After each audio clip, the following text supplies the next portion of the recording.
Hi, welcome to PSC IM learning club. ഇന്നൊരു change ആയിട്ട് നമുക്കൊന്ന് കണക്ക് നോക്കാം അല്ലെ, മാത്സ് നോക്കാം. അപ്പോൾ നിങ്ങളെന്താ മാത്സ് ക്ലാസ് ഉണ്ടോ? സൂപ്പർ ഉണ്ടോ? ഞാൻ തന്നെ പൊക്കി പറയില്ല, ഭയങ്കര രസമാണ്. അപ്പോൾ ഇന്ന് നമ്മൾ ഭിന്നസംഖ്യയാണ് കാണാൻ പോകുന്നത്. ഭിന്നസംഖ്യ എന്ന് പറയുമ്പോൾ എന്താണ്? അംശവും ഛേദവുമായിട്ട് എഴുതുന്ന സംഖ്യകളാണ് ഭിന്നസംഖ്യകൾ എന്ന് പറയാ. ഇത് ഭിന്നസംഖ്യകൾ പഠിക്കുമ്പോൾ കുറെ പഠിക്കാനുണ്ട്, എന്നാലും ഞാനൊരു എക്സാമ്പിൾ പറഞ്ഞെന്ന് മാത്രം കേട്ടോ. അപ്പൊ ഇതില് ഈ മുകളിൽ എഴുതുന്ന സംഭവത്തിനാണ് അംശം എന്ന് പറയാ അല്ലെ, അംശം. അല്ലെങ്കിൽ ഇതിനെ ന്യൂമറേറ്റർ എന്ന് പറയും. ന്യൂമറേറ്റർ. പിന്നെ അടിയിൽ എഴുതുന്ന സാധനത്തിനാണ് എന്ന് പറയാ ഛേദം എന്ന് പറയാ, അതായത് ഡിനോമിനേറ്റർ എന്ന് പറയും. ഓക്കെ അല്ലേ? ഡിനോമിനേറ്റർ എന്ന് പറയും. അപ്പൊ അതായത് അംശവും ഛേദവുമായിട്ട് എഴുതുന്ന സംഖ്യാരൂപങ്ങളെയാണ് എന്തെന്ന് പറയുന്നത് ഫ്രാക്ഷൻ അല്ലെങ്കിൽ ഭിന്നസംഖ്യ എന്നൊക്കെ പറയാം കേട്ടോ. അപ്പൊ ഇതില് ഒരു ചെറിയ ചില കണക്ക്. അപ്പൊ ഒരു ഉദാഹരണം പറയണം. ഒന്നാമത്തെ കണക്ക് 5. ഒരു പ്രത്യേക ടൈപ്പ് കണക്കുകൾ PSC ഇടാറുണ്ട്. 5/6 × 6/7 × 7/8 × 8/9. എന്നിട്ട് ഇങ്ങനെ കുത്തു തുടങ്ങിയിട്ട് 199/200 × 200/201 കേട്ടോ. ഇങ്ങനെ ആയിരിക്കും. നോക്കിയേ, 5/6 × 6/7 × 7/8 × 8/9. ഇങ്ങനെ തുടർന്ന് എങ്ങനെ വരും? 199/200 200/201. നിങ്ങൾക്ക് ഇതിന്റെ ഒരു സിമിലാരിറ്റി കാണാൻ ശ്രദ്ധിക്കാന്ന് വെച്ചാല്, ഈ ആദ്യത്തേതിന്റെ ഛേദം രണ്ടാമത്തേതിന്റെ അംശമായിട്ട് വരും അല്ലെ. ഇപ്പൊ രണ്ടാമത്തേതിന്റെ ഛേദം മൂന്നാമത്തേതിന്റെ അംശമായിട്ട് വരും. മൂന്നാമത്തേതിന്റെ ഛേദം അടുത്തതിന്റെ അംശമായിട്ട് വരും. അങ്ങനെ നോക്കിയേ, ഒരെണ്ണത്തിന്റെ ഛേദം അടുത്തതിന്റെ അംശമായിട്ട് വരുന്ന ഒരു സംഖ്യാശ്രേണിയാണ്. നോക്കിയത് കണ്ട, ലാസ്റ്റത്തെ നോക്കിയ 200 ഇതിന്റെ ഛേദം എന്താണ്? അടുത്ത ലാസ്റ്റിന്റെ അംശമായിട്ട് വരുന്നു. അപ്പൊ ഇങ്ങനെ ഒരു ശ്രേണി വരുമ്പോ ഇതിന്റെ ഉത്തരം എന്ന് പറയുന്നത്, നമ്മൾ അറിയില്ലെങ്കിൽ എന്ത് ചെയ്യും? വെട്ടി നിരപ്പാക്കി 3:15 ആകുമ്പോഴേക്കും കഴിഞ്ഞിട്ടുണ്ടാവില്ല.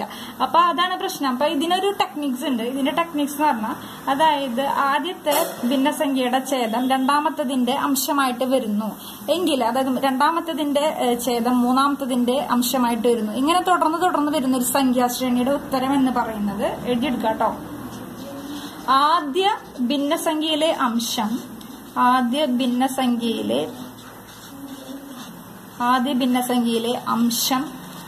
ബൈ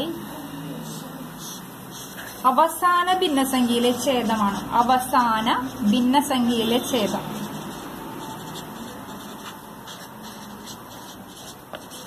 ഓക്കെ, അവസാന ഭിന്നസംഖ്യയിലെ ഛേദമാണ്. എന്താ പറഞ്ഞാൽ ഇങ്ങനെ ഒരു ശ്രേണി വരണം. അതായത് ആദ്യത്തെ ഭിന്നസംഖ്യയിലെ ഛേദം അടുത്തതിന്റെ അംശമായിട്ട് വരുന്നു. ഇങ്ങനെ ഒരു തുടർ പ്രക്രിയയായിട്ട് മാറുന്നു. രണ്ടാമത്തതിന്റെ ഛേദം മൂന്നാമത്തതിന്റെ അംശമായിട്ട് വരുന്നു. മൂന്നാമത്തതിന്റെ ഛേദം നാലാമത്തതിന്റെ അംശമായിട്ട് വരുന്നു. ഇങ്ങനെ തുടർന്ന് ഇങ്ങനെ പോകുന്ന ഒരു ശ്രേണിയുടെ ഉത്തരം എന്ന് പറയുന്നത് ആദ്യ ഭിന്നസംഖ്യയിലെ അംശം. ആദ്യ ഭിന്നസംഖ്യയിലെ അംശം എവിടെയാണ്? 5 ആണ് അല്ലെ. അവസാന ഭിന്നസംഖ്യയിലെ ഛേദം കൂടെ നോക്കിയേ 201 ആണ്. അപ്പൊ ഇതിന്റെ ഉത്തരം എത്രയാ? 5/201 കേട്ടോ. ഇങ്ങനെ കണക്ക് വരികയാണെങ്കിൽ ഇനി വെട്ടിച്ചെറുതാക്കാനൊന്നും നിൽക്കണ്ട, ഇങ്ങനെ ചെയ്യാം കേട്ടോ. അപ്പൊ ഒരു കണക്ക് നിങ്ങൾക്ക് ഇട്ടുതരാം. ഒന്നാമത്തത് 501 ഒരു കണക്കാണ് കേട്ടോ. 501/502 502 × 502/503 × 503/504. ഇങ്ങനെ തുടർന്നു കുത്ത് തന്നെ അടുത്തത് 1001/1002. ഇനി ശ്രദ്ധിച്ച, ഞാൻ പറഞ്ഞ പോലെ തന്നെയല്ലേന്ന്. ഈ ആദ്യത്തേതിന്റെ ഛേദം രണ്ടാമത്തതിന്റെ അംശമായിട്ട് വരുന്നു. രണ്ടാമത്തതിന്റെ ഛേദം മൂന്നാമത്തതിന്റെ അംശമായിട്ട് വരുന്നു. അപ്പൊ എന്താണ്? ആദ്യ ഭിന്നസംഖ്യയിലെ അംശം ബൈ അവസാന ഭിന്നസംഖ്യയിലെ ഛേദം. ആദ്യ ഭിന്നസംഖ്യയിലെ അംശം എത്രയാ? 501. പിന്നെ നോക്കിയേ, അവസാന ഭിന്നസംഖ്യയിലത്തെ ഛേദം എത്രയാണ്? 1002 അല്ല. ഇതായിരിക്കും ഉത്തരം. ഇത് വെട്ടിച്ചെറുതാക്കി വരുമ്പോ എത്രയാവും? അതായത് ഇത് 2 പ്രാവശ്യം 501 1002 2 പ്രാവശ്യം. അപ്പൊ 1/2 ആണ് അതിന്റെ ആൻസർ. മനസ്സിലായോ? അപ്പൊ ഇങ്ങനെയാണ് ഇത്. ഇനിയിപ്പോ വെട്ടിച്ചെറുതാക്കി നിങ്ങളത് പൂരപ്പറമ്പൊന്നും ആക്കണ്ട. ഇതാണ് അതിന്റെ ഉത്തരം. അതായത് ഒരു ഭിന്നസംഖ്യയിൽ ആദ്യത്തെ ഭിന്നസംഖ്യയുടെ ഛേദം അടുത്തതിന്റെ അംശമായിട്ട് വരുന്നു. അങ്ങനെ തുടർന്ന് ഒരു ശ്രേണിയായിട്ട് വരികയാണെങ്കിൽ അതിന്റെ ഉത്തരം എത്രയാണ്?